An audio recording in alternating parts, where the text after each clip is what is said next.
Alô, meus amados em Cristo Jesus, graça e paz, shalom, shalom.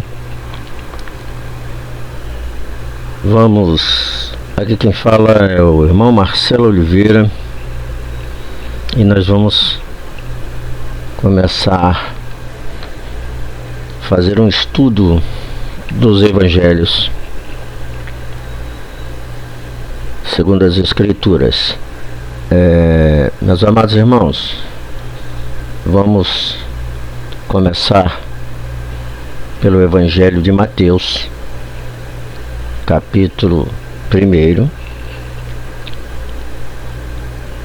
do versículo 18 ao versículo 25. Nós não vamos adentrar no texto do versículo 1 ao 17, que abrange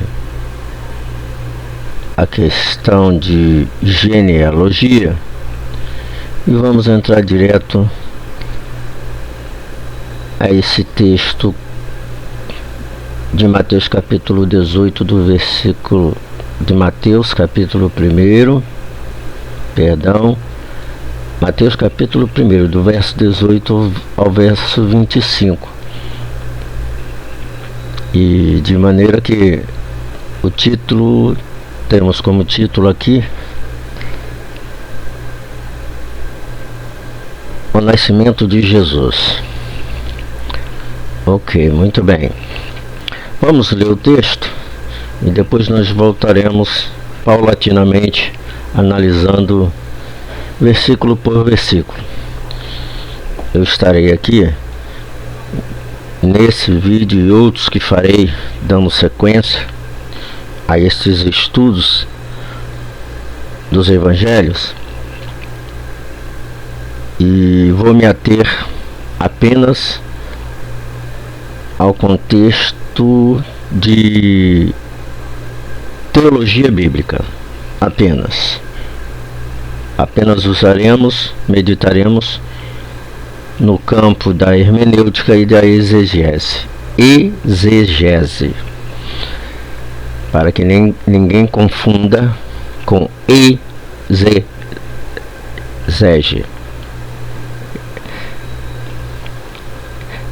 Muito bem, o texto diz assim: o nascimento de Jesus. Ora, o nascimento de Jesus Cristo foi assim: estando Maria, sua mãe, desposada com José, antes de se ajuntarem, achou-se ter concebido do Espírito Santo. Então José, seu marido, como era justo e não a queria infamar, intentou deixá-la secretamente. E projetando ele isto, eis que em sonho lhe apareceu um anjo do Senhor, dizendo: José, filho de Davi, não temas receber a Maria, tua mulher, porque o que nela está gerado é do Espírito Santo, e dará à luz um filho, e chamarás seu nome de Jesus, porque ele salvará o seu povo dos seus pecados. Tudo isto aconteceu para que se cumprisse o que foi dito da parte do Senhor pelo profeta, que diz: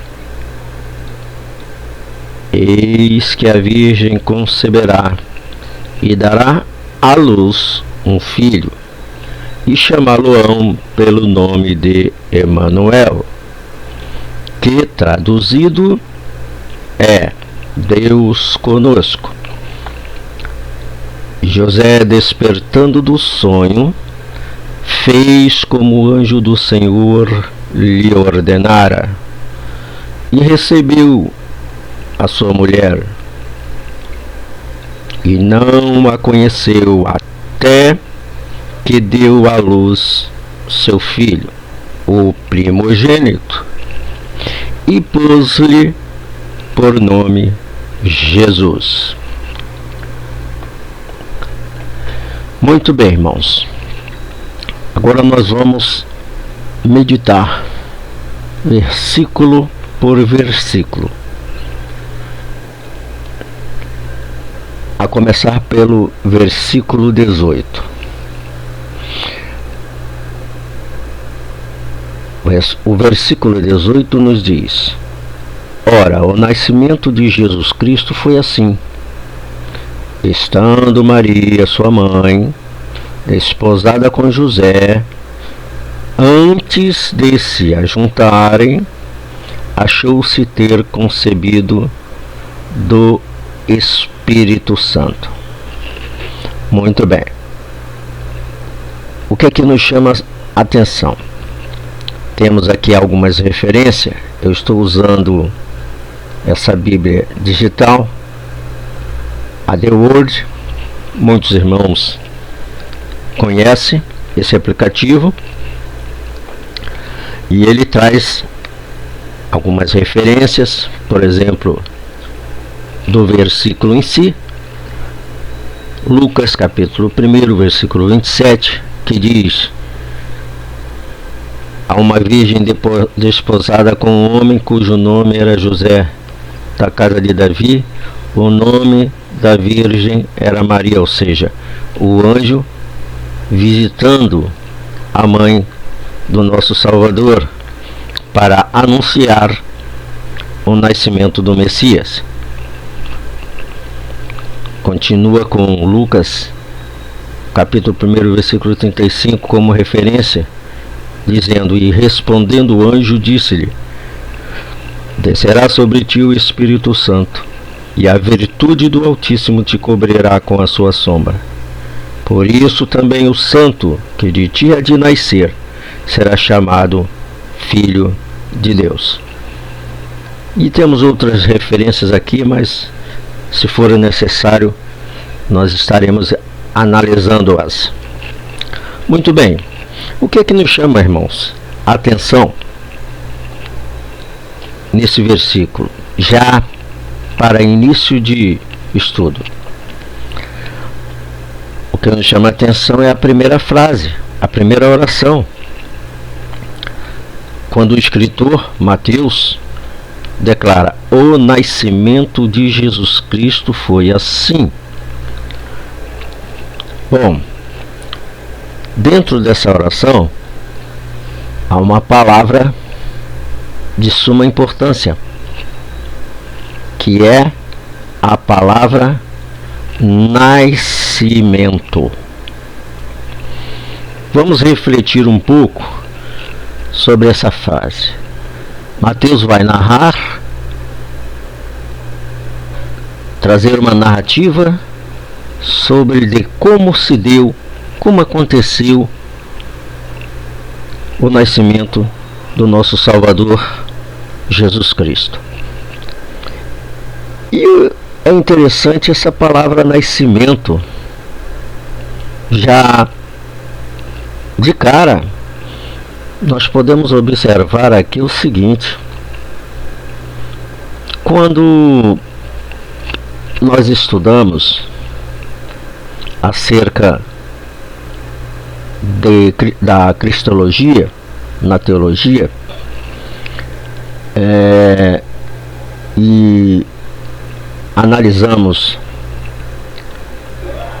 acerca de Deus, ou seja, a teologia propriamente dita,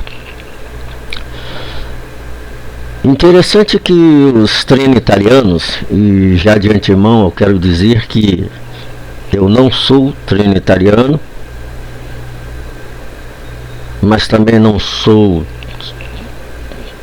propriamente dito unicista, tem algumas outras nomenclaturas aí dentro desse contexto que nós não vamos nos ater, apenas vamos meditar e tentar aprender com de uma forma simples e direta o que está escrito nos evangelhos. Então aqui nessa oração está essa palavra nascimento. Nós aprendemos, dentro do conceito trinitariano, que Jesus Cristo, ele existe coeternamente com o Pai e com o Espírito Santo. Nos é apresentado e ensinado dentro do conceito trinitariano que Jesus, o Filho, dentro do contexto, o Filho, ele é eterno. E aí nos chama a atenção o modo em que Mateus narrou, pois Mateus deveria então colocar outra palavra fora dessa palavra nascimento, porque se ele já existe desde a eternidade, ou dentro da eternidade, então ele não nasceu. No mínimo aqui a frase deveria estar pelo menos traduzida, pois aí nós teríamos que ter acesso aos manuscritos originais para até averiguar. Aí teríamos que entrar dentro de um contexto de uma exegese muito mais profunda, e não é o caso aqui. Nosso caso é meditar dentro daquilo que foi traduzido na língua portuguesa. Ok? Esse é o nosso objetivo, é um aprendizado simples e direto, uma hermenêutica bíblica simples. Agora, dentro de um raciocínio lógico. Ok? Então, voltando ao contexto. Se Jesus já existia, no mínimo o narrador, Mateus, deveria ter escrito de forma diferente. Ele deveria escrever aqui: ora, o aparecimento de Jesus Cristo foi assim, ou a manifestação de Jesus Cristo foi assim, porque algo que já existe não pode nascer. E aí surge justamente a primeira indagação sobre o texto em si, sobre a questão da tradução ou da colocação da interpretação trinitariana, que insiste dentro desse contexto de que Jesus Cristo, ele existe eternamente ou coexiste eternamente com o Pai, dentro do conceito trinitariano. E não vamos nos aprofundar nesse assunto nesse momento. Apenas quero chamar a atenção da interpretação hermenêutica do texto e também analisando o contexto exegético em si da palavra, certo? Aí alguém, dentro do contexto dos defensores da Trindade, diz: não, o problema é que Cristo ele não nasceu. Dentro do contexto eles dizem, não é nasceu, e Cristo não foi, ele foi gerado e não criado. Então essa palavra nascimento não deveria estar aqui, porque se nós formos buscar um contexto exegético da palavra, vamos averiguar essa palavra aqui dentro do dicionário Strong. Quando vemos aqui a palavra nascimento, vocês podem ver aqui dentro desse quadradinho, dessa janelinha que se abriu aqui do dicionário Strong, Gênesis é um adjetivo, nascido, gerado em primeira instância, segundo, na sua declinação, na atividade, nascimento. É interessante que os defensores trinitarianos tentam desassociar e negar que nascido não é sinônimo de gerado, sendo que tanto no dicionário da língua portuguesa ou propriamente dito no grego koiné, que segundo os pesquisadores o Novo Testamento foi escrito no grego koiné, vemos aqui nascido, gerado como sinônimos, e isso é negado. Então, realmente, voltando aqui a Bíblia Arca,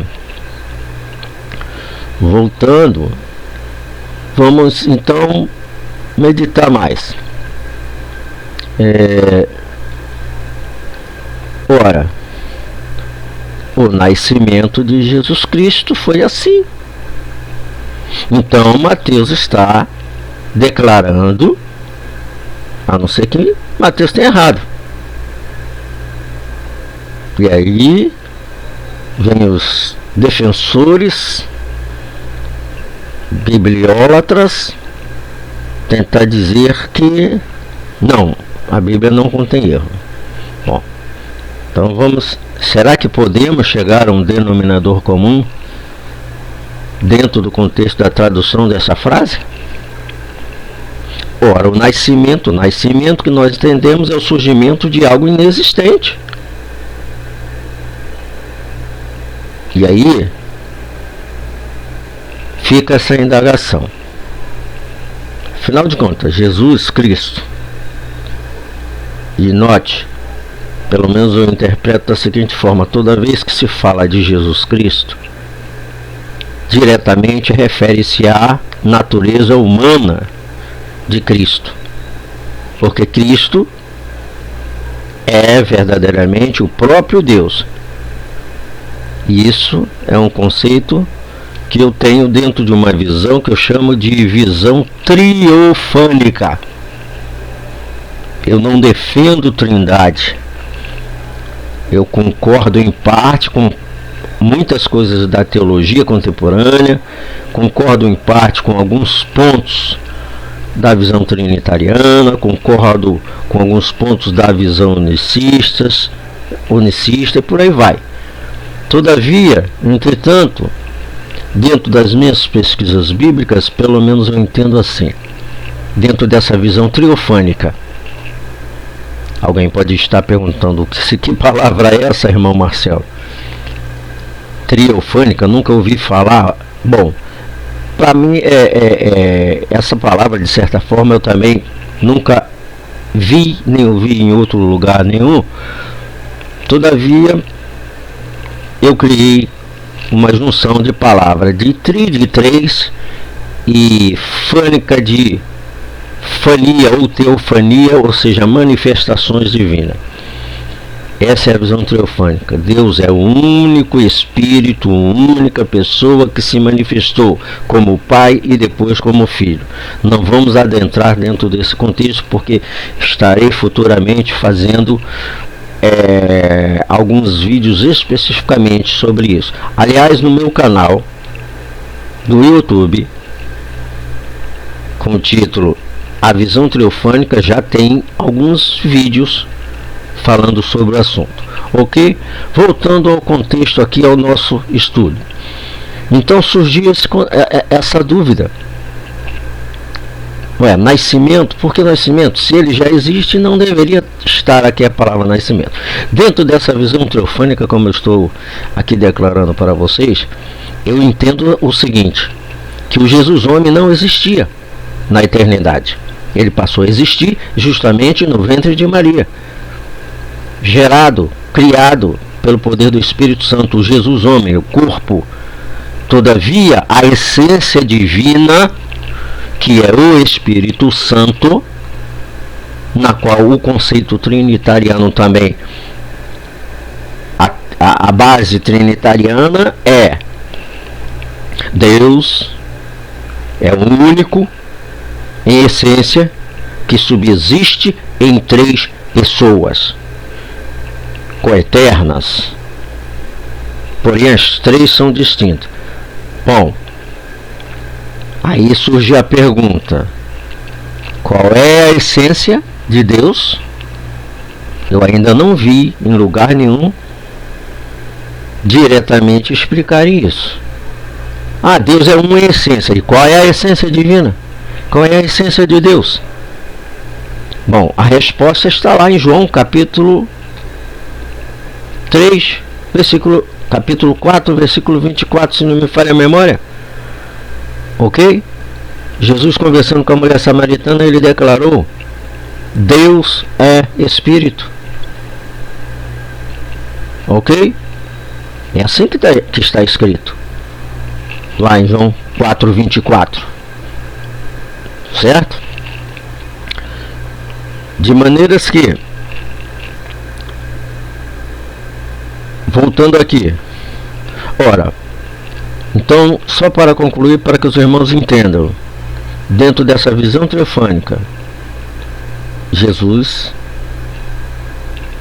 homem não existia. Jesus não existia na eternidade, nem no princípio da criação, como Jesus, como homem, como Jesus homem. Ele existia como Deus, como Pai, sendo a essência o Espírito. Ok? Mas, irmão Marcelo, está um pouco confuso isso aí. Eu vou tentar esclarecer um pouquinho aqui para que os irmãos entendam, embora pareça até insignificante essa frase aqui, mas ela é muito profunda quando nós vamos meditar sobre essa questão do nascimento de Jesus Cristo. Por que nascimento? Certo? Então vamos lá. Vamos tentar aqui abrir outra Bíblia, ou aqui mesmo. Vamos ficar aqui mesmo. Vamos tentar abrir aqui no livro de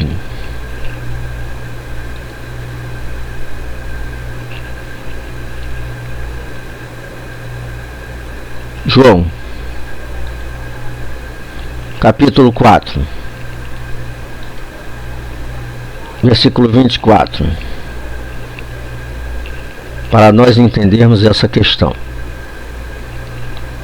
pelo menos para que os irmãos entendam o meu conceito e a minha visão. Jesus, conversando com a mulher samaritana, aqui no versículo 24, Jesus declarou o seguinte: Deus é Espírito, e importa que os que o adorem em espírito e em verdade. Vamos lá. A oração: Deus é Espírito. Note que é o próprio Cristo que está falando e declarando para a mulher samaritana. Ele não diz que Deus tem um Espírito. Está aqui, certo? Deus é Espírito. Não ele tem ou possui um Espírito. Concorda, irmãos? Porque na verdade surge aí até uma questão, uma indagação. Bom, se Pai, Filho e Espírito Santo são três pessoas, e eu não encontro nenhum versículo que diretamente afirme isto, como é que pode, se são três pessoas, que o conceito de ser pessoal, o que designa um ser pessoal dentro da visão bíblica, é justamente o Espírito. O próprio Jesus declarou: o Espírito é o que dá vida, é o que vivifica, o corpo de nada se aproveita. Então veja bem, vamos lá. Se Deus é Espírito, vamos voltar. Primeira coisa que nós temos que entender isso para nós alcançarmos essa questão do nascimento de Jesus Cristo. Jesus Cristo, homem. Jesus Cristo, quando nós falamos e abordamos o assunto da pré-existência de Cristo, dentro dessa visão teofânica, Cristo sim já existia, mas não como Cristo, não como Jesus, não como homem, não como filho do homem. Ele existia como Deus, como o Pai. Ok? Deus é Espírito. Jesus declarou aqui. Aqui está a revelação da essência de Cristo. O apóstolo Paulo aqui, ó, em 2 Coríntios, capítulo 3, versículo 17, também ratifica isso. O apóstolo Paulo diz: ora, o Senhor é Espírito. Aqui está, ó, o Senhor é Espírito. Não diz o Senhor tem um Espírito. Diz o Senhor é Espírito. Deixa eu abrir aqui para vocês verem. Aqui, ó. Olhem aqui. Ora, o Senhor é Espírito. E onde está o Espírito do Senhor? Aí a liberdade está aqui, ó.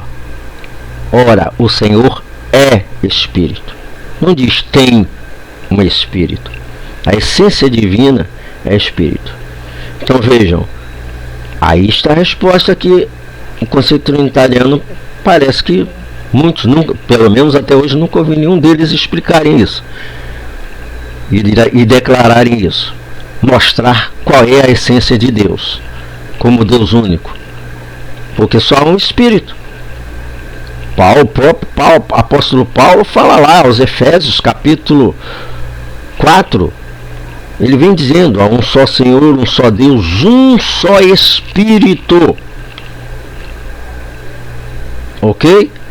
Não é assim que o apóstolo Paulo declara? Há um só Espírito. Não são três Espíritos. Certo? Bom, voltando ao texto em si do nosso estudo. Então, por que tem nascimento aqui?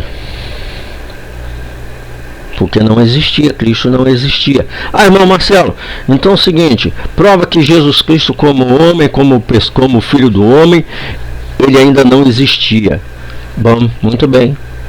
Eu vou provar aqui para os irmãos, biblicamente, que Jesus Cristo não existia como homem ou como filho do homem.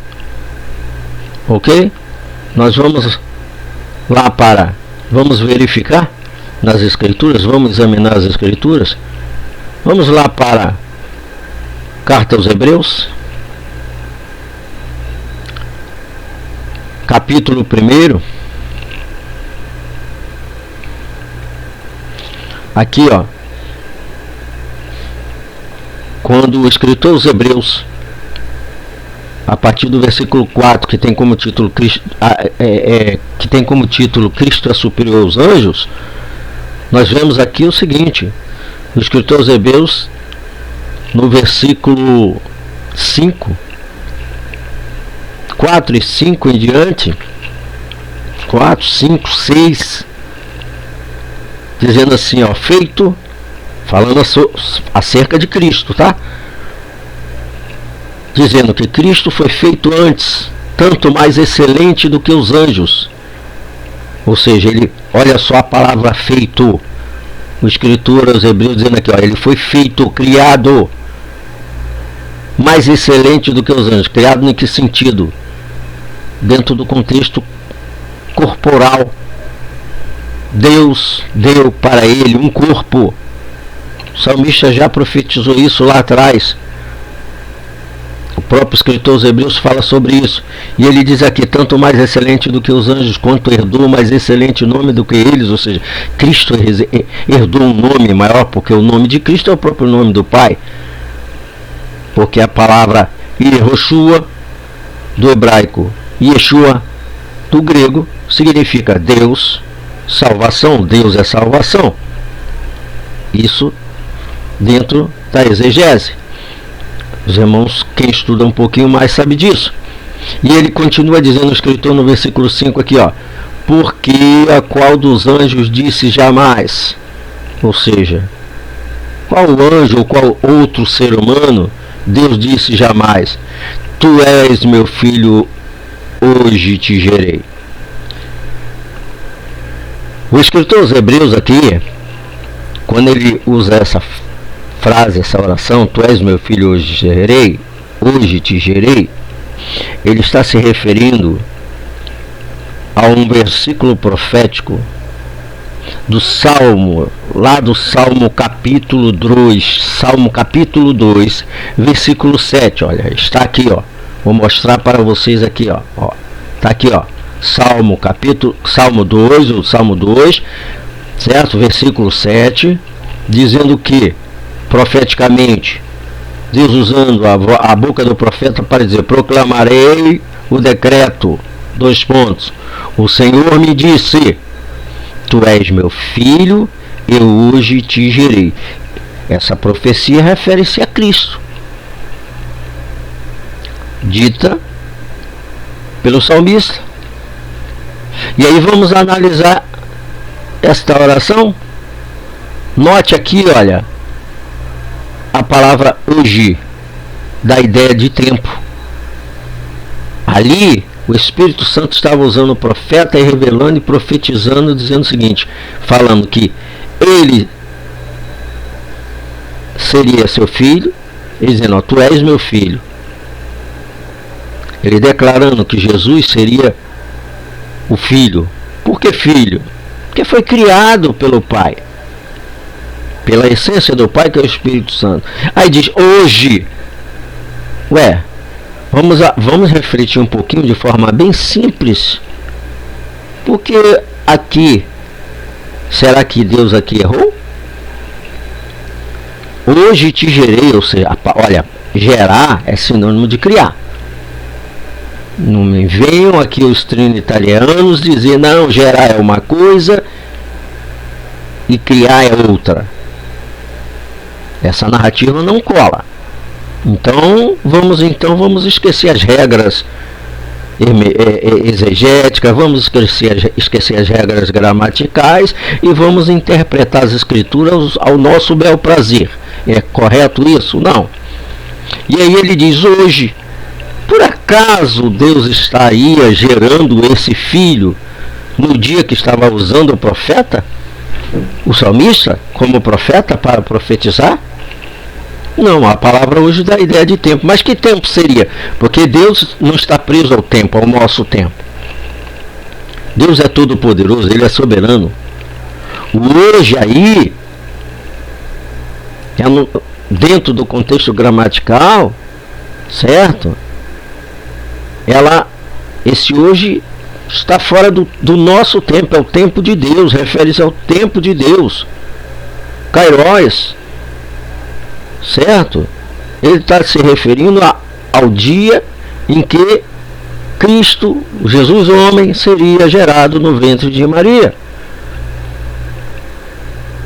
Então, se ele diz hoje, tu és meu filho, hoje te gerei, bom, Deus não pode mentir. Então, ele foi gerado então no dia dessa profecia? Não.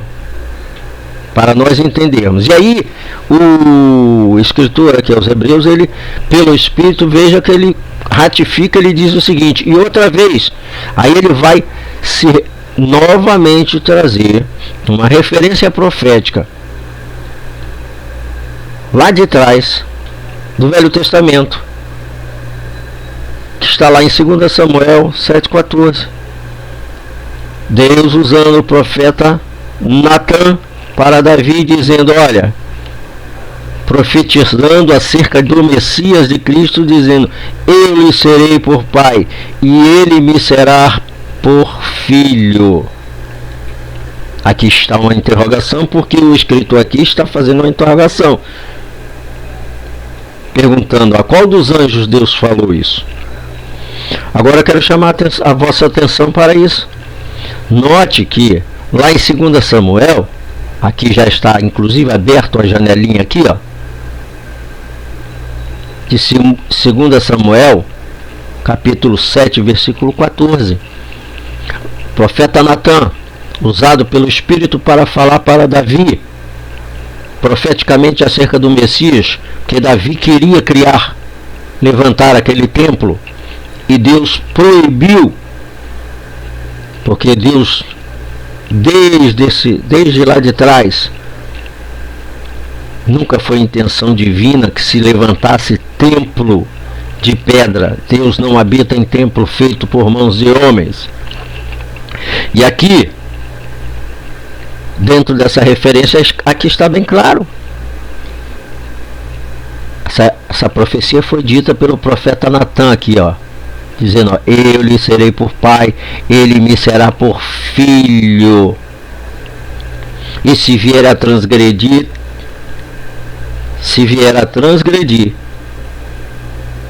deixa eu abrir aqui para continuarmos. Eu lhe serei por pai, ele me será por filho.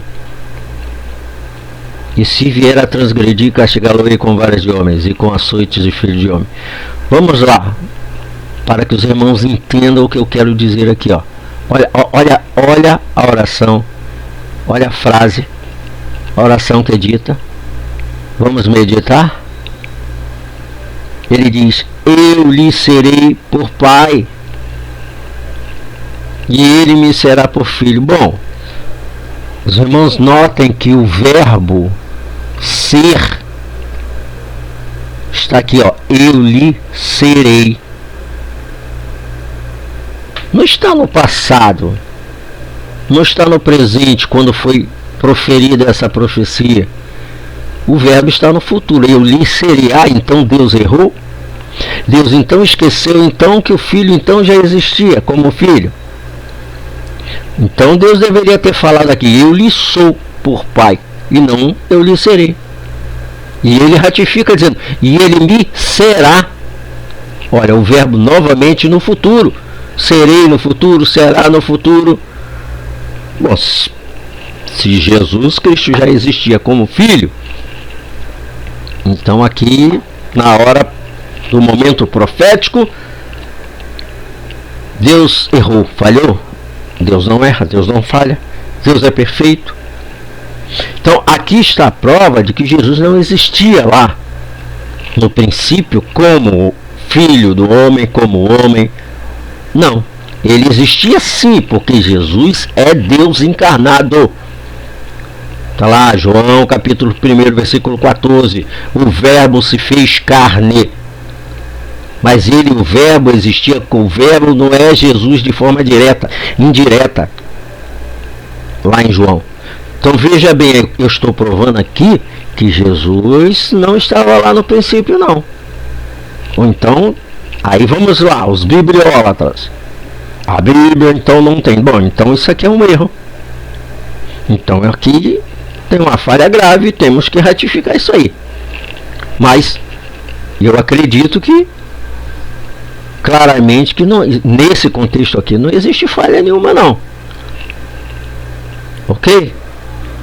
Então por isso, voltando ao nosso contexto, é por isso, irmãos, que quando nós voltamos aqui para Mateus, o texto que nós estamos examinando, por isso que o escritor declarou dessa forma, ora, o nascimento de Jesus Cristo, que Jesus Cristo existia como essência, como verbo, como espírito, como pai. Por isso é que o próprio Jesus declarou, eu e o pai somos um. Ele não disse eu e o pai somos três. E detalhe, quando Jesus declarou lá em João 10:30, se não me falha a memória, declarando que eu e o pai somos um, não é pessoa, porque se fosse pessoa ele teria declarado, eu e o pai somos uma, ou três pessoas. Ele disse um, numeral um, certo? Não é o assunto para não vamos buscar mais. Os irmãos depois meditem nesses textos que eu tenho falado aqui. Então, irmãos, para que nós possamos entender claramente,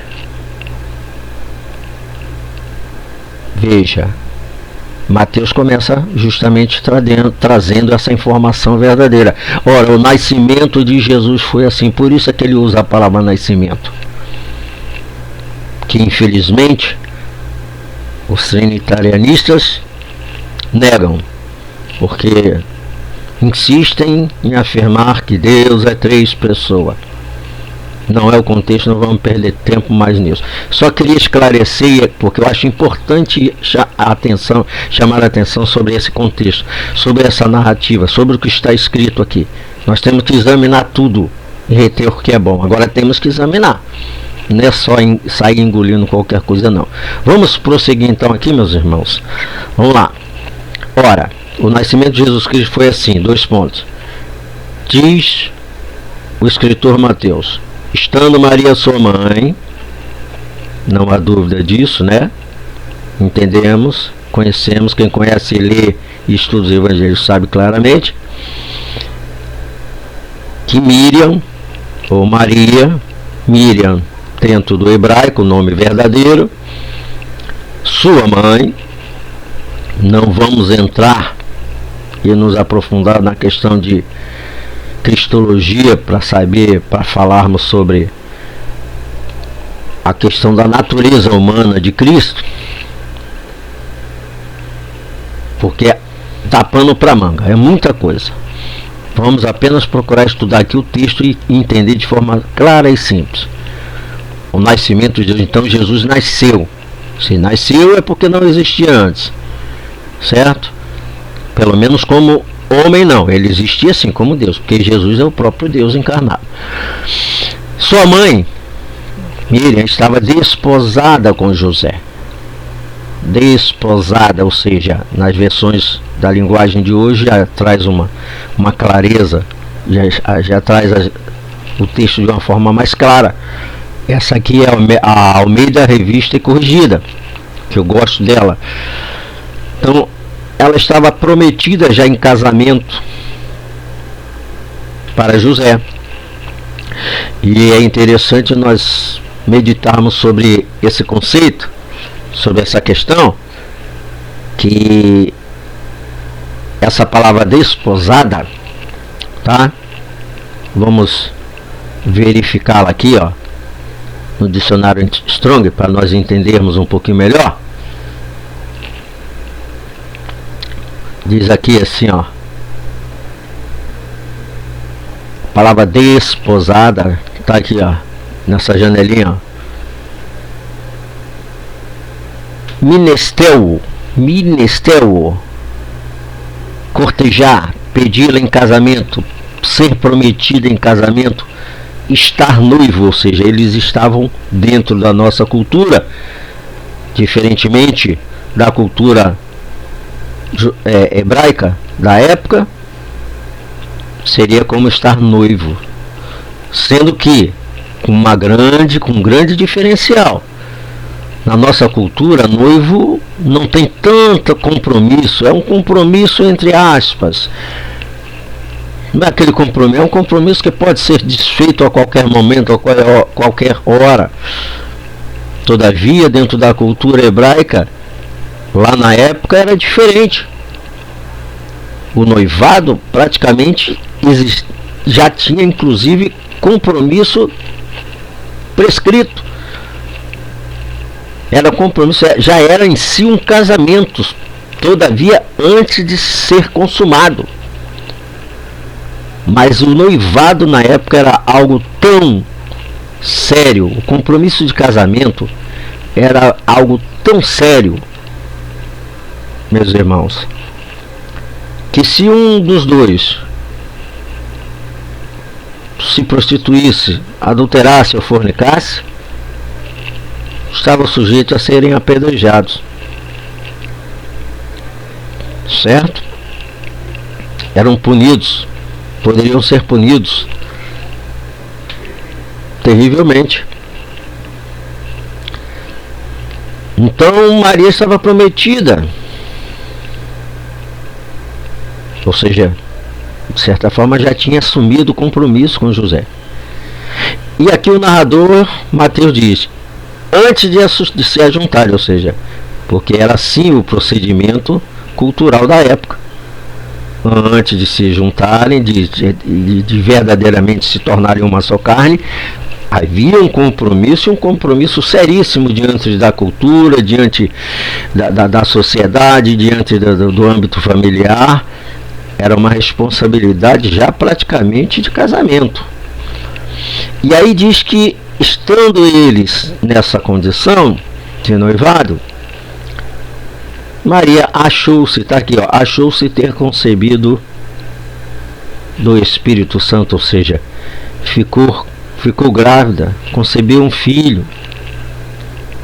Seu contato físico, humano, pelo poder do Espírito Santo. Ou seja, aí entra o nascimento, o Espírito Santo, que é a essência divina, que criou todas as coisas, gerou um corpo do Filho do Homem para se manifestar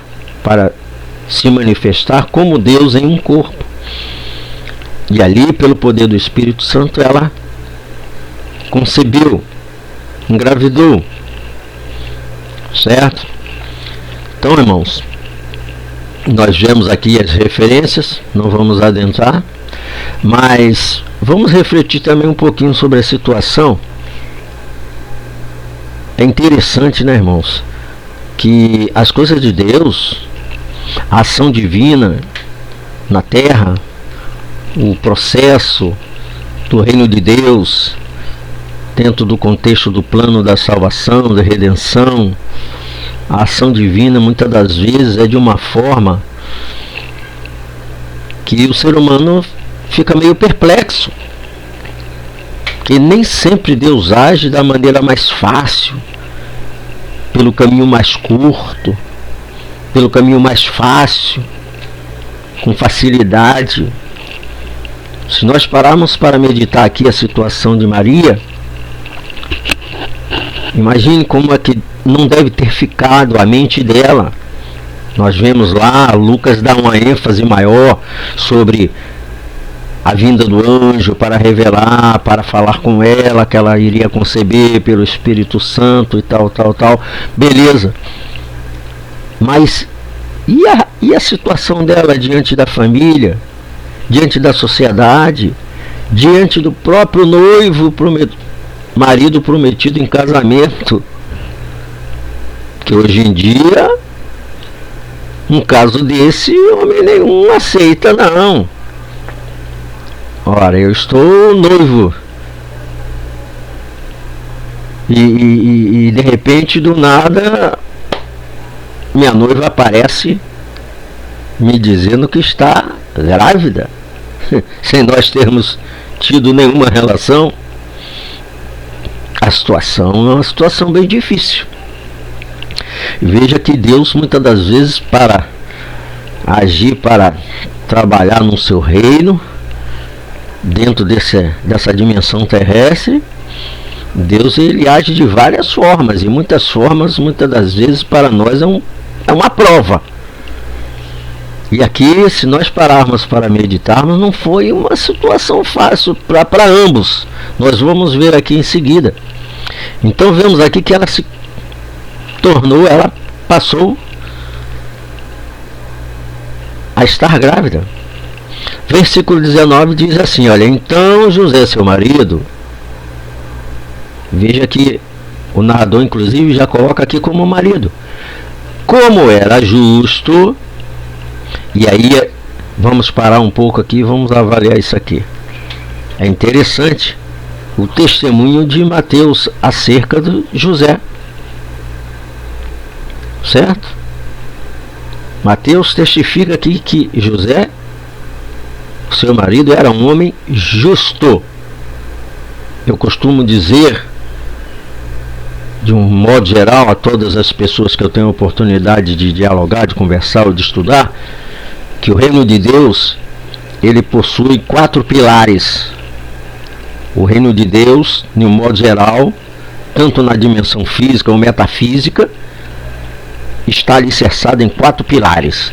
Esses 4 pilares são verdade, justiça, amor e santidade. Por que, irmão Marcelo,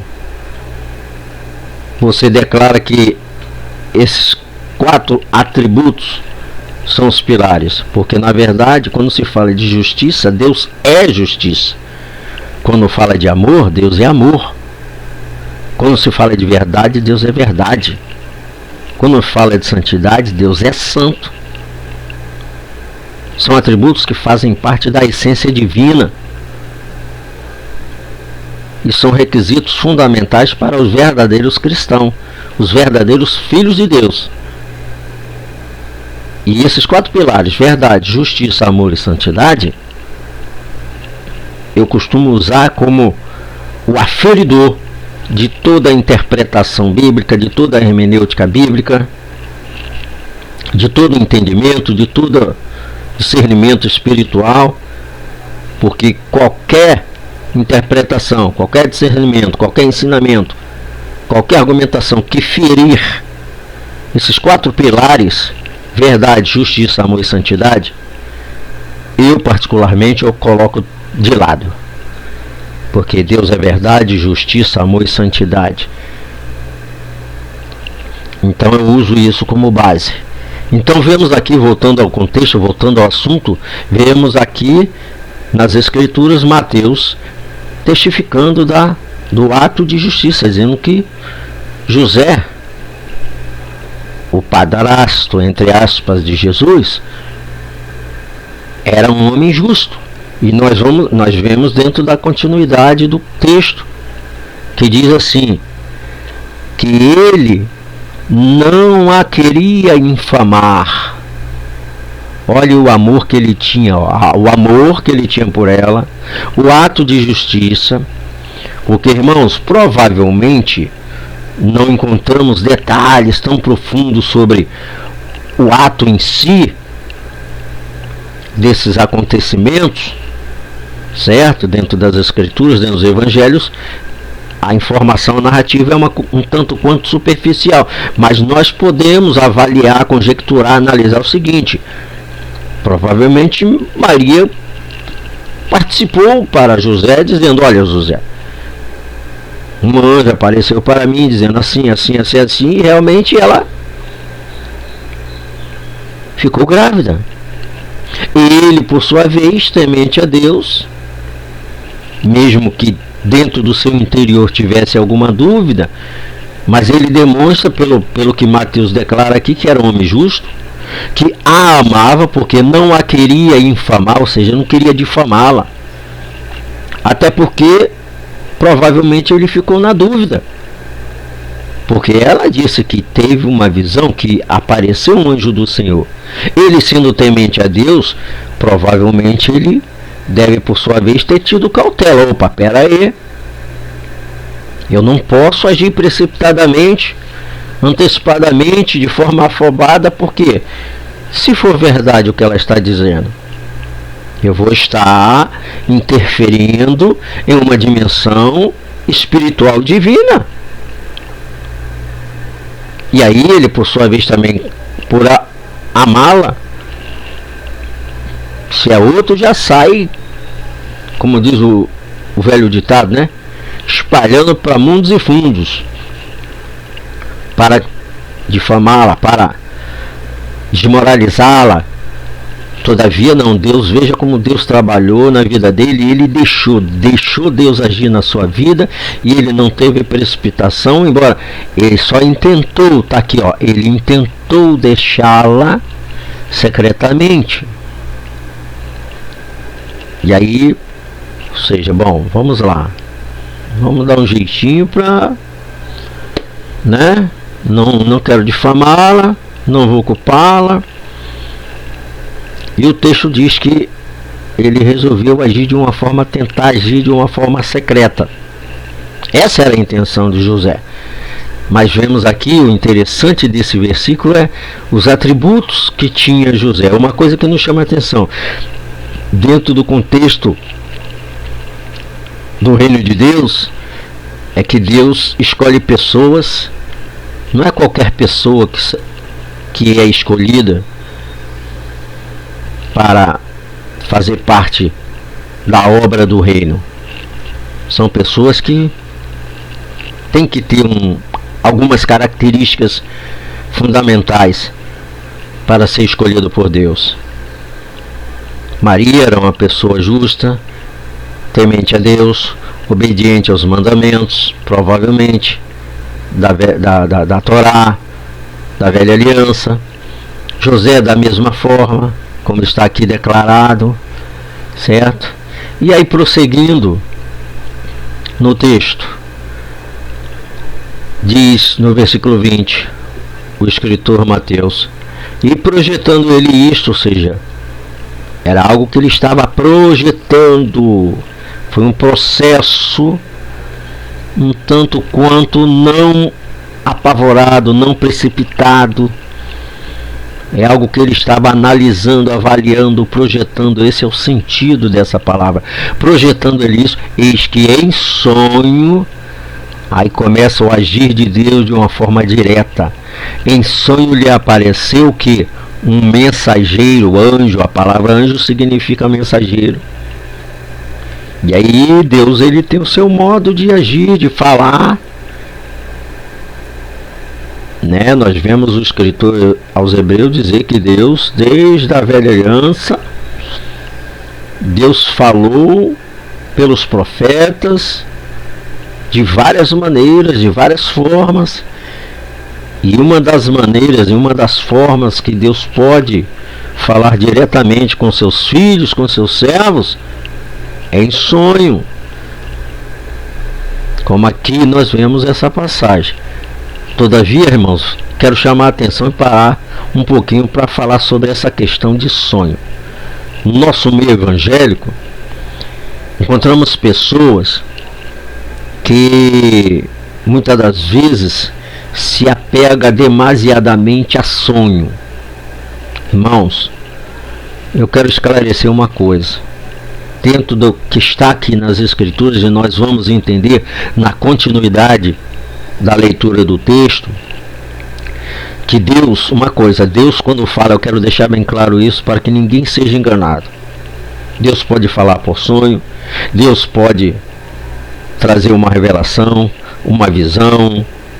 Eu acredito nos dons espirituais, eu acredito no agir de Deus no mundo, na dimensão metafísica, que é a dimensão dos anjos, do reino dele espiritual. Não duvido, porque são conceitos bem claros dentro da nova aliança e dentro dos evangelhos, dentro da revelação da nova aliança, do Novo Testamento, certo? E das escrituras num todo. Todavia, irmãos, eu quero deixar bem claro o seguinte: Deus, as coisas de Deus, quando Deus se manifesta, quando Deus fala, quando Deus revela, Deus ele fala, ele age, ele fala, ele se revela de forma direta. Deus não traz enigmas. Aí eu vou abrir um parênteses até para falar um pouquinho sobre o livro de Apocalipse. Lá o livro em si, a palavra Apocalipse, do grego, significa revelação. Não é quebra-cabeça, não é enigma, não é chará, não. É revelação. Para quem medita, para quem estuda, para quem busca, para quem pede a Deus o discernimento, vai compreender, vai entender as revelações contidas no livro de Apocalipse. Fechamos a aspa para falar sobre isso, porque está dentro do contexto. Então, irmãos, não é qualquer sonho que nós vamos achar que é Deus falando, é Deus revelando. Não. Nós vamos ver aqui, olha, que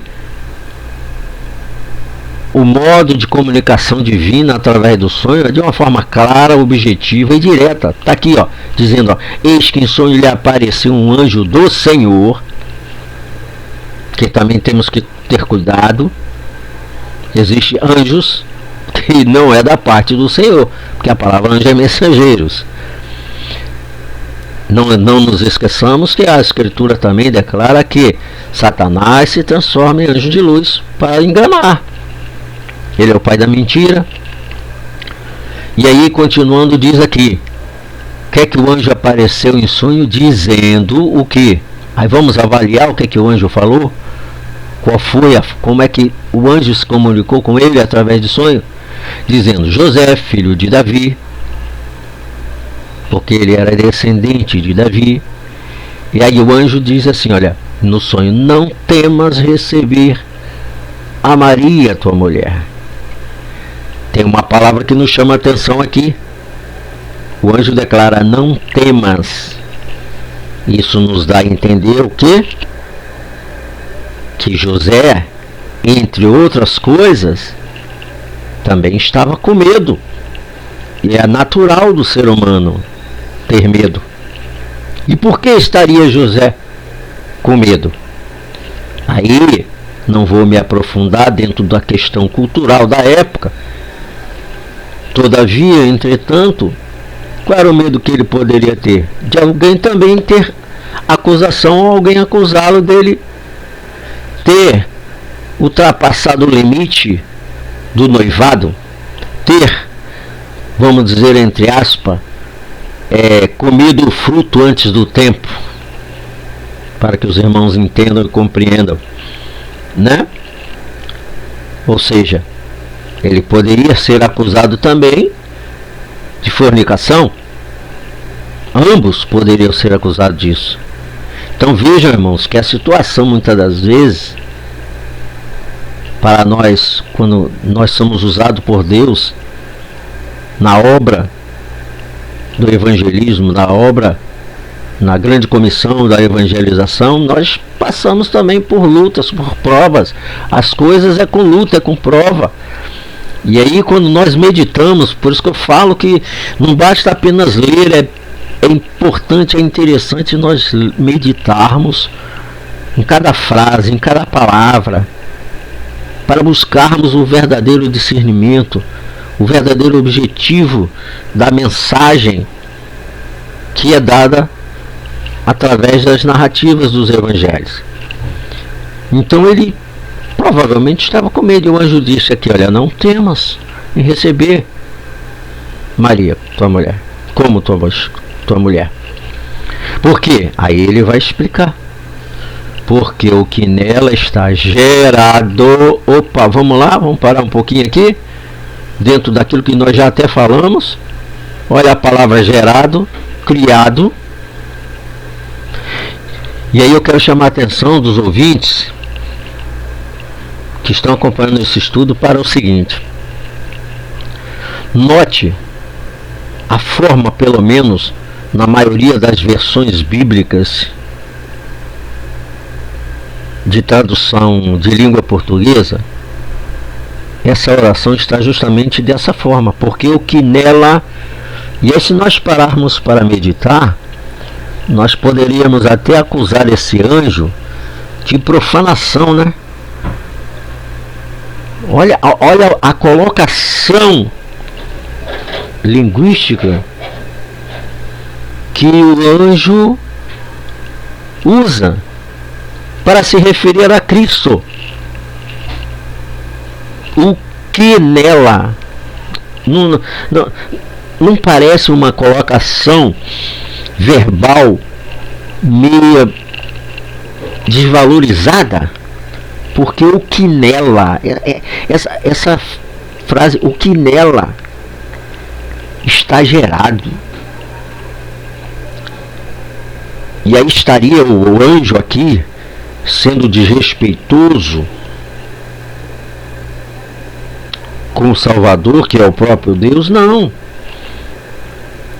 É porque o anjo, pelo menos eu interpreto, eu entendo dessa forma.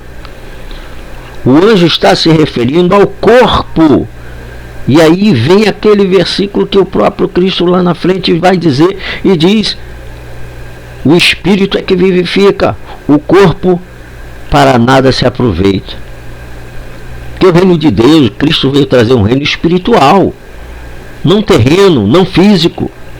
As promessas são celestiais, espirituais, metafísicas, e não física, porque a dimensão física foi corrompida pelo pecado. E aí o anjo diz: olha, o que nela está gerado é criado. Não venham os trinitarianos negacionistas que falam uma coisa e diz que não falam. Isso é autonegacionismo. Não, gerado é uma coisa, criado é outra. Não existe isso. São autonegacionistas. Diz que Pai, Filho e Espírito Santo são distintos com atributos de Deus. Não, mas nós não pregamos 3 deuses. Isso é narrativa autonegacionista, meus irmãos. É politeísmo puro, mas não é o assunto em si aqui.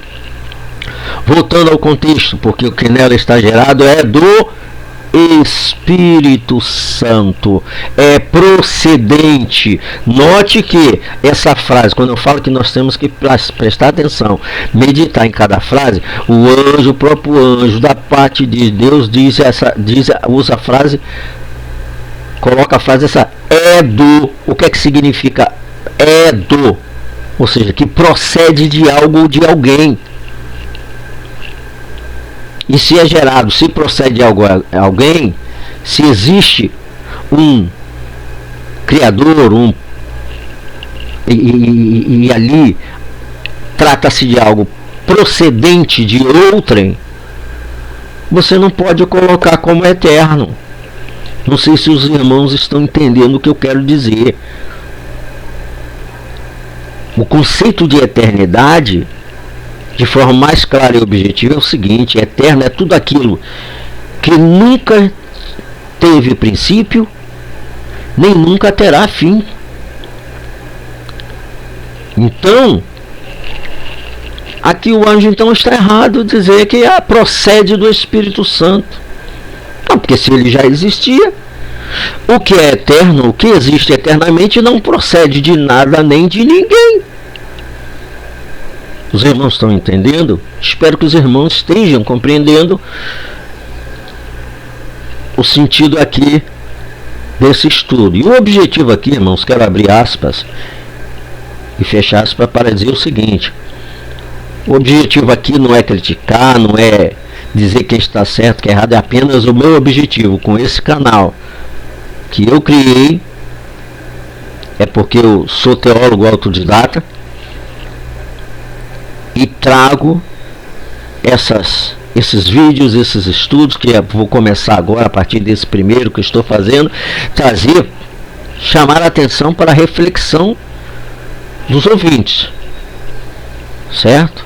Outra coisa também que eu gostaria de deixar bem claro: ninguém é obrigado a aceitar como verdade ou acreditar, porque nem Deus obriga ninguém a nada. Deus nos criou, pelo menos eu, dentro da visão teofânica, entendo e creio no livre-arbítrio criado por Deus e dado por Deus ao ser humano. Então, se nem Deus obriga ninguém a nada, não sou eu que vou obrigar ninguém a nada. Apenas trago esses estudos para reflexão, para meditação de quem gosta de estudar, pesquisar. O próprio Paulo, o apóstolo Paulo, nos aconselha dizendo: examinai tudo. Então tem que examinar. Todavia, se não quiserem também examinar, ninguém é obrigado também a examinar nada nem ouvir nada. Que Deus o abençoe. Se não querem, se não estão alcançando, se não estão entendendo, eu não posso fazer nada. Mas o meu objetivo é tentar, o meu objetivo aqui é tentar repartir conhecimento e análise teológica e bíblica com os irmãos. Não quero nada em troca. Aliás, quero deixar bem claro que o meu canal aqui não é custeado, eu não quero dinheiro, não quero, como diz aí que eu não sou expert na área de tecnologia de YouTube, né? Eu aqui não estou atrás de dinheiro, nem de fama, nem de nada, eu não quero nada disso.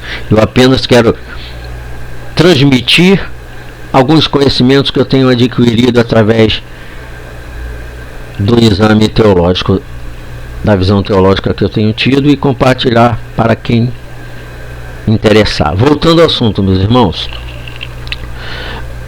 em tudo eu quero apenas que Deus seja louvado, porque Jesus disse: de graça receber, de graça dai. Bom, vamos lá, continuando aqui o contexto.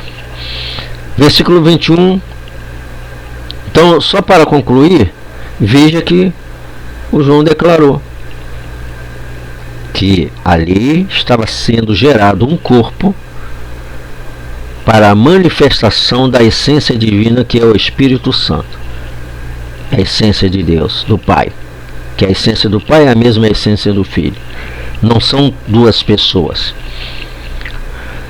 E diz, e aí o anjo declara em sonho para José, e dará à luz, ou seja, a sua mulher daria à luz um filho. Note que o anjo já revela o que? O gênero da criança, um filho, e chamarás seu nome, na tradução, da nossa tradução da língua portuguesa, né, derivada do grego, Jesus, embora o nome original, e nome não se traduz, se translitera. Nesse caso aqui a transliteração estaria errada, porque seria realmente no grego Yehoshua ou Yeshua. Mas não vamos entrar nessa questão exegética, porque no momento não convém, embora gostaria também de declarar e deixar bem claro isso. Eu tenho ouvido muitos irmãos, quando a gente questiona, quando a gente fala sobre esses assuntos, irmão, não importa como se chame Jesus, se chame Yeshua, se chama Yehoshua. Não, irmãos, eu particularmente eu não vejo dessa forma não. O nome de Deus é santo, está lá desde o decálogo, os mandamentos divinos, que o mandamento divino, que é o decálogo, ele é eterno. O nome de Deus é santo. E o nome de Jesus, que é o próprio Deus, é o nome do próprio Deus humanizado, também é santo. E é importante, é importante sim nós aprendermos a verdadeira pronúncia do nome, sim. Evidentemente que por causa dessa influência que vem de origem de tradução, nós somos obrigados, na hora do ensinamento, usar até o nome de Jesus para que as pessoas possam compreender de quem nós estamos falando, embora temos que viver a verdade. Lembra que eu falei? Os pilares do reino de Deus é verdade, justiça, amor e santidade. Deus é verdade, Jesus é a verdade, o Espírito Santo é o Espírito da verdade e Deus é verdade. Mentira procede do diabo, seja ela de forma direta ou indireta. E quem é santo tem que viver a santidade. Bom, pelo menos é o meu modo de ver, o meu modo de compreender como servo de Cristo. Mas vamos lá, irmãos.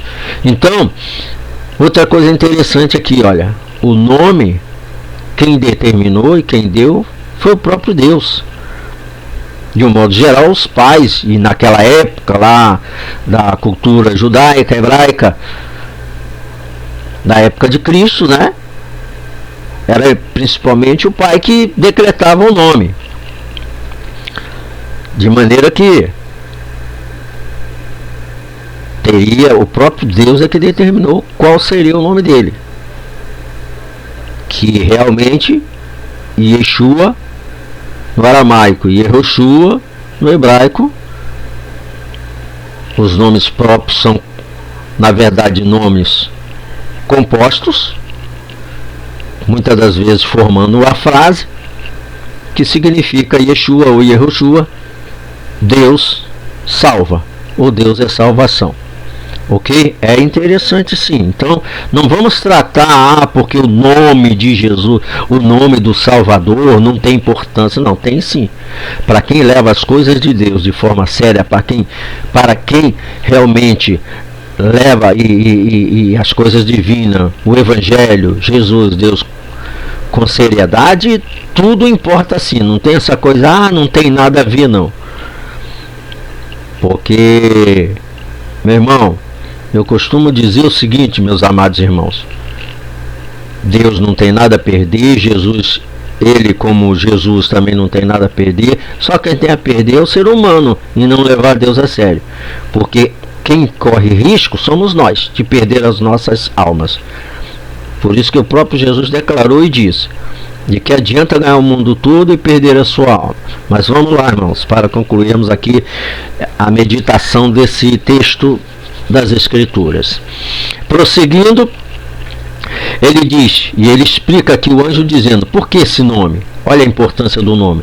Porque ele salvará seu povo, o seu povo dos seus pecados.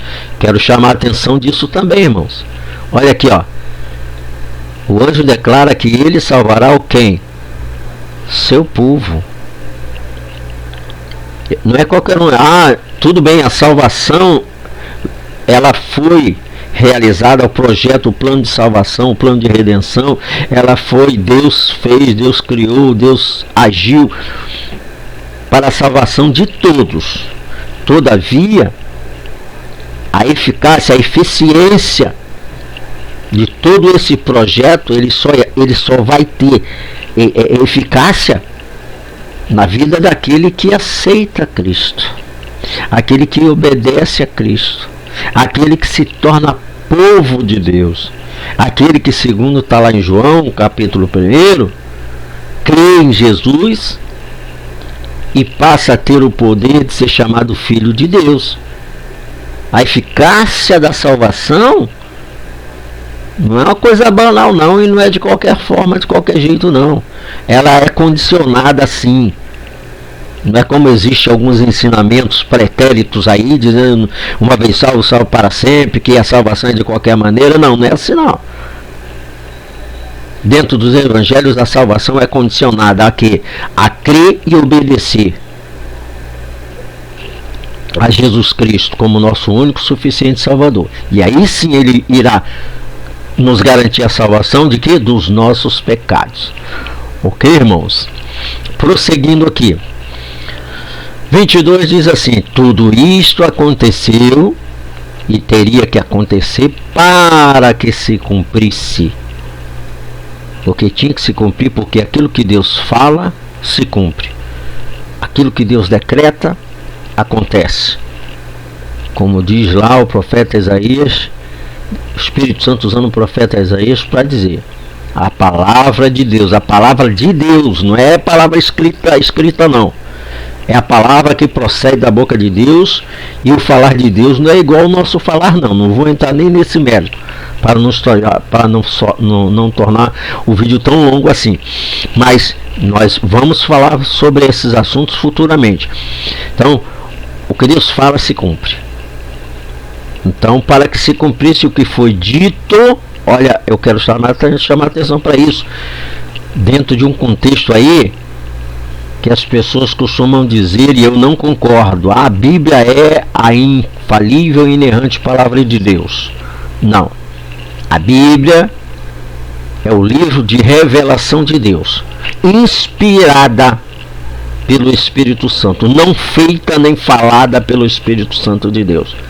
A palavra inspiração não significa palavra direta de Deus. São coisas totalmente diferentes. E aí tem muita gente que negligencia a questão da bibliolatria. E idolatria, irmãos, é atribuir poderes a algo que não tem. Poderes sobrenaturais.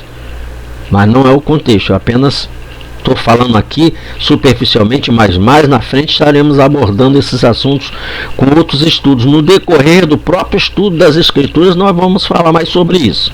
E eu vou mostrar dentro das Escrituras que, como está aqui, olha o que diz aqui, olha o que diz o narrador, Mateus. Ele diz, para que se cumprisse o que foi dito da parte do Senhor, não é pelo Senhor. Veio da parte do Senhor pelo profeta. Veja que não é uma comunicação direta de Deus falando diretamente. Há um intermediário. Deus revelou para o profeta e o profeta que disse. Não foi Deus que falou diretamente. É isso que as pessoas confundem com esse conceito bibliólatra que é implantado na mente dos irmãos. Idolatria é pecado, é feitiçaria. E está aqui, olha, veio da parte do Senhor pelo profeta que diz. Aqui o escritor Mateus não disse, e disse o Senhor. É assim que está dizendo aqui? Não, ele não está dizendo que foi Deus que disse. Está dizendo que o profeta que disse da parte do Senhor. Então nós cremos que veio da parte de Deus. E esses oráculos é o que eu chamo de oráculos de Deus. Oráculos de Deus são as palavras que vieram da parte de Deus e são transmitidas por profetas, por instrumentos, por mediadores, certo? Mediadores não de Deus, de revelações divinas. Então quem disse isso aqui foi o profeta. E aí eis que a virgem conceberá e dará à luz o filho, certo? Isso aqui é o profeta falando. Agora quero chamar a atenção para a frase seguinte: e chamá-lo-ão pelo nome Emanuel, que traduzido é Deus conosco. Opa, interessante. Algo interessante aqui, meus irmãos, muito importante, certo? Alguém me mostra nos evangelhos algum momento Jesus sendo chamado de Emanuel? Que eu me lembre, ele foi chamado de o Nazareno, certo? O Messias, ungido, outras coisas, outras nomenclaturas. Agora, em nenhum momento nós vemos uma passagem nos evangelhos alguém chamando-o de Emanuel. Embora Emanuel seja um nome que em hebraico tenha o mesmo sentido de Yehoshua ou Yeshua, embora pronunciado de forma diferente. Yeshua ou Yehoshua, Deus é salvação. Agora Emanuel é Deus conosco, certo? Uma coisa está ligada à outra. Todavia quero chamar a atenção dessa questão e dessa frase nesse versículo, porque teria aqui o profeta se equivocado, ou isso aí ainda está para cumprir, ou ela já se cumpre? Bom, eu acredito que ela já se cumpre, só que aí é uma questão que ela só se cumpre na vida. Essa profecia aqui de chamá-lo de Emanuel só se cumpre na vida daquele que é verdadeiramente servo cristão.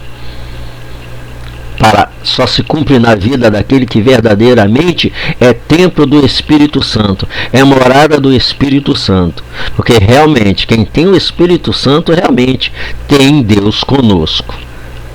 Isso aí é apenas uma colocação da minha parte, uma interpretação que eu acho curioso isso, de profeticamente o profeta ter falado isso, que o chamariam de Emanuel, mas na verdade, pelo menos dentro do contexto histórico, bíblico ou extra-bíblico, não me lembro. Se alguém souber pode até me mostrar, porque também eu não sou. Outra coisa que eu quero chamar a atenção dos irmãos, vou abrir outro parênteses para falar, irmãos, não sou dono da verdade, não sou dono absoluto da verdade. A verdade é Cristo. Cristo é o caminho, a verdade e a vida. Ele é o dono de toda a verdade. Todavia, entretanto, nós temos que ter um compromisso pela verdade e com a verdade, porque a igreja verdadeira, a igreja de Cristo, é baluarte da verdade, certo? Fechei aspas. Para prosseguir, concluirmos, José despertando do sonho, aí acordou José. Aí vem uma coisa muito importante para as nossas vidas como servos de Cristo, como os filhos de Deus.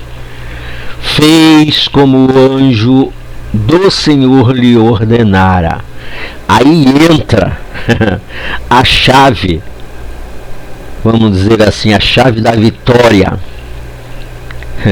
Há um bordão no meio evangélico que costuma muito dizer, que eu nunca li isso, pelo menos não me lembro, torna a dizer, não sou dono da verdade, nem conhecedor de tudo, E também eu tenho uma certa idade, já estou com 63 anos, já estou um pouco meio esquecido. Então sou passivo a esquecimento, a falhas também, porque eu não sou melhor do que ninguém, sou pecador, carente da graça e da misericórdia do Senhor.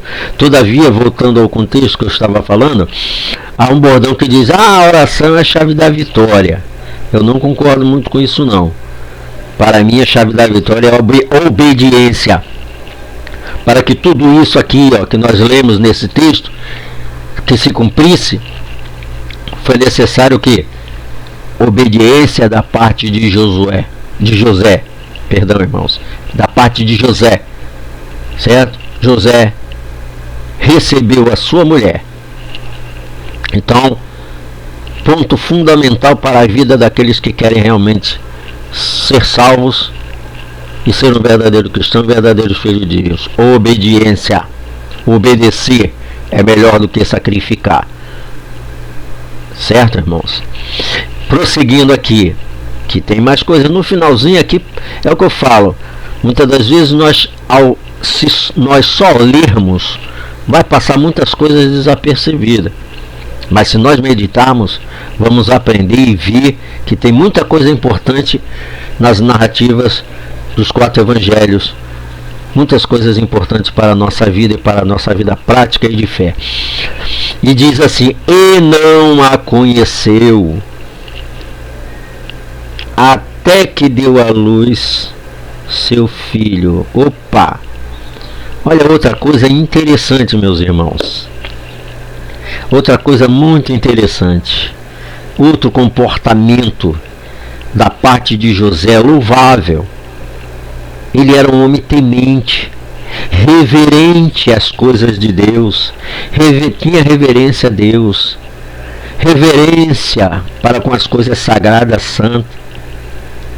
Ele não a conheceu, ou seja, ele não teve relações com ela.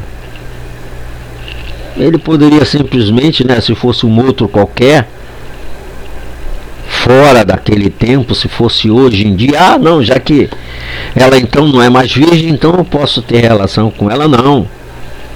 José respeitou, teve reverência às coisas de Deus, às coisas santas. Ele em si, ele aniquilou-se o seu desejo carnal. Provavelmente é óbvio que José desejava a sua esposa. Todavia, vemos aqui uma coisa bem clara da parte de José, testificado por Mateus. A reverência, o respeito às coisas sagradas, às coisas santas. Ele não a conheceu até que... E aí vem uma questão também de doutrinas eclesiásticas de outras igrejas que tentam afirmar que Maria, ela subiu ao céu virgem, o que não é, pelo menos dentro da narrativa bíblica, vemos aqui claramente. Por isso que existe aqui a palavra até. Ele não a conheceu até que, isso dá indício que depois ambos deram continuidade à sua vida matrimonial e familiar normalmente. Certo? Mas ele não a conheceu até que deu à luz seu filho, o primogênito. É outra argumentação, outro esclarecimento de que Maria, que nos dá a entender que Miriam ou Maria teve outros filhos, porque senão o escritor não colocaria a nomenclatura primogênito, colocaria unigênito. Se ele foi o primogênito, ele foi o primeiro, certo?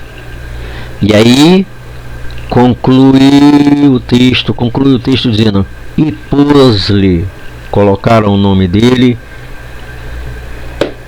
Jesus, ou Yeshua, ou Yehoshua, que seria o mais correto dentro das traduções bíblicas, porque nomes próprios não se traduz, se translitera, Ok, meus irmãos?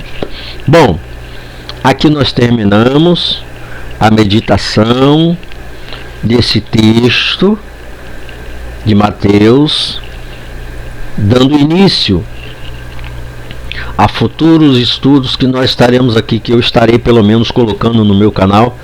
Vou dar prosseguimento sequencial, paulatinamente. Estarei dando continuidade no capítulo 2, 3 e assim sucessivamente. Estarei trazendo aqui meditações sobre os Evangelhos de Cristo Jesus, e gostaria que os ouvintes participassem, entrassem em contato. Tenho o meu e-mail pelo YouTube, pelo canal. Dê sua opinião respeitosamente, dê seu like, transmita para outros, e que Deus possa nos abençoar cada vez mais, nos dando discernimento, entendimento, mas sempre com o compromisso de respeitarmos hermeneuticamente, exegeticamente, a verdade dos evangelhos para nós, sem invenção, sem malabarismo, dentro de uma interpretação, uma hermenêutica, uma exegese, uma interpretação correta, respeitando os contextos gramaticais. Pelo menos esse é o meu objetivo. Que Deus possa nos abençoar. Os irmãos perdoem, desculpe alguma coisa, alguma falha, e assim nós estaremos dando prosseguimento. Então aqui termino esse vídeo agradecendo a atenção de todos aqueles que derem atenção, e que Deus possa nos abençoar. Aqui conclui o irmão Marcelo de Oliveira, desejando a todos que a graça de nosso Salvador Jesus Cristo esteja com todos nós, para a glória do Eterno Todo-Poderoso. Ok? Graça e paz a todos vocês. Que Deus